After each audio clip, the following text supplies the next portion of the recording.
2026 বিশ্বকাপের প্রস্তুতি হিসাবে আর্জেন্টিনার চিরপ্রতিদ্বন্দ্বী ব্রাজিলের সাথে কবে কখন কোথায় খেলা হবে জানিয়ে দেব আজকের ভিডিওতে। তো জানতে ভিডিওটি শেষ পর্যন্ত আমাদের সঙ্গেই থাকবেন। ভিডিওটি ভালো লাগলে অবশ্যই একটি লাইক দিবেন। চ্যানেলটি সাবস্ক্রাইব করে না থাকলে চ্যানেলটি সাবস্ক্রাইব করে বেল আইকনটি বাজিয়ে দেওয়ার অনুরোধ করছি। তো কথা না বাড়িয়ে শুরু করা যাক আজকের ভিডিও। 2024 পেরিয়ে যাত্রা শুরু করেছে নতুন বছর 2025। এর মধ্যেই লিওনেল মেসির আর্জেন্টিনার বিশ্বকাপ জয়েরও 2 বছর পেরিয়ে গেছে। 2026 বিশ্বকাপ শুরু হতে এখন বাকি 1.5 বছর বা 18 মাসের মতো। আসন্ন এই বিশ্বকাপ সামনে রেখে সদ্য শুরু হওয়ার বছরটা গুলোর জন্য বেশ গুরুত্বপূর্ণ। এবছরই মূলত সুর বেঁধে দেবে বিশ্বকাপের। নিজেদের শক্তি ও দুর্বলতাগুলো চিহ্নিত করার জন্যই এই একটি বছর হাতে পাচ্ছে শিরোপা প্রত্যাশী দলগুলো। বিশ্বকাপ ফুটবলের কথা বললে সাধারণত সবার আগে সামনে আসে আর্জেন্টিনা ও ব্রাজিলের কথা। প্রশ্ন হচ্ছে, বিশ্বকাপের আগে এবছর প্রস্তুতির জন্য কেমন সুযোগ পাচ্ছে এই দুই দল? এর মধ্যে নিজেদের ঝালিয়ে নেওয়ার মতো যথেষ্ট ম্যাচ কি তারা পাবে? আর্জেন্টিনা ব্রাজিলের দুই দলই বিশ্বকাপ বাছাইয়ের এবছর 6টি করে ম্যাচ খেলবে। যুক্তরাষ্ট্র, মেক্সিকো ও কানাডায় আয়োজিত হতে যাওয়া এই বিশ্বকাপে খেলার পথে এরই মধ্যে অনেক দূর এগিয়ে গেছে আর্জেন্টিনা। বর্তমানে 12 ম্যাচে 25 পয়েন্ট নিয়ে তালিকার শীর্ষে আছে আর্জেন্টিনা। দ্বিতীয় স্থানে থাকা উরুগুয়ের চেয়ে আর্জেন্টিনা এগিয়ে আছে 5 পয়েন্টে।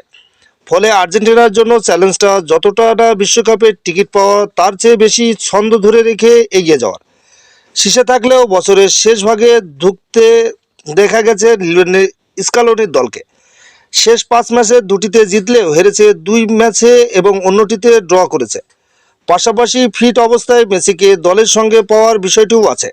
এছাড়া নতুন বছরটি আরও একটি দিক থেকে আর্জেন্টিনার জন্য গুরুত্বপূর্ণ। এবছর অপেক্ষমান ম্যাচগুলো দিয়েই দলের সমন্বয় ঠিক করে নিতে হবে তাদের। এবছর আর্জেন্টিনা দল বিশ্বকাপ বাছাইয়ের প্রথম 2টি ম্যাচ খেলবে মার্চে। 2টি ম্যাচে উত্তাপের।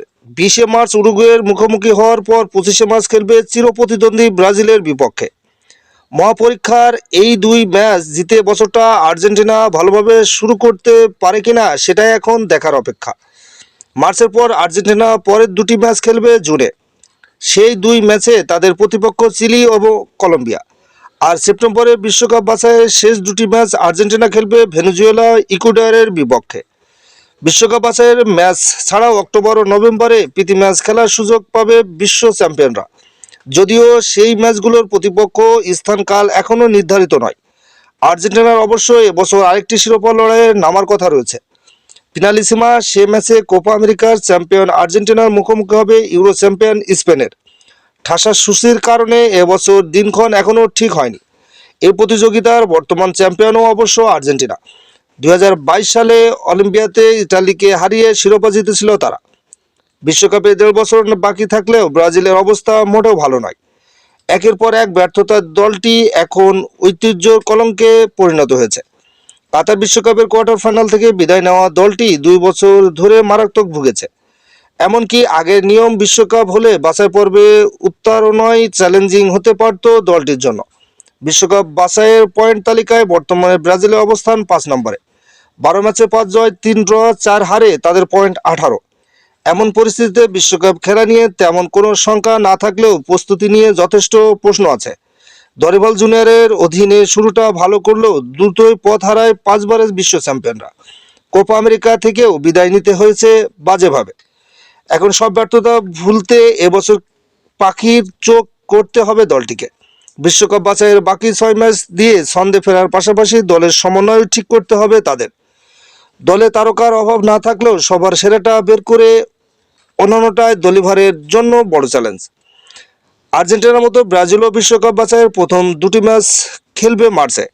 20 মার্চ কলম্বিয়ার বিপক্ষে খেলার পর 25 মার্চ মুখোমুখি হবে আর্জেন্টিনা। এরপর 4 জুন ইকুয়েডর ও 9 জুন খেলবে প্যারাগুয়ের বিপক্ষে। আর সেপ্টেম্বরে 9 তারিখ বিশ্বকাপ বাছাইয়ের ম্যাচে ব্রাজিলের প্রতিপক্ষ চিলি। এরপর 14 সেপ্টেম্বর ব্রাজিল বিশ্বকাপ বাছাইয়ের শেষ ম্যাচ খেলবে বলিভিয়ার বিপক্ষে। এছাড়া অক্টোবর ও নভেম্বরে তাদের প্রীতি ম্যাচ খেলার কথা রয়েছে। তো এই ছিল আজকের মতো ভিডিওটি কেমন লাগলো আপনি আপনার মূল্যবান কমেন্টের মাধ্যমে আমাদেরকে জানিয়ে দিতে পারেন। পরবর্তীতে ভিডিও পেতে চ্যানেলটি সাবস্ক্রাইব করে বেল আইকনটি বাজিয়ে দেওয়ার অনুরোধ করছি। আসসালামু আলাইকুম।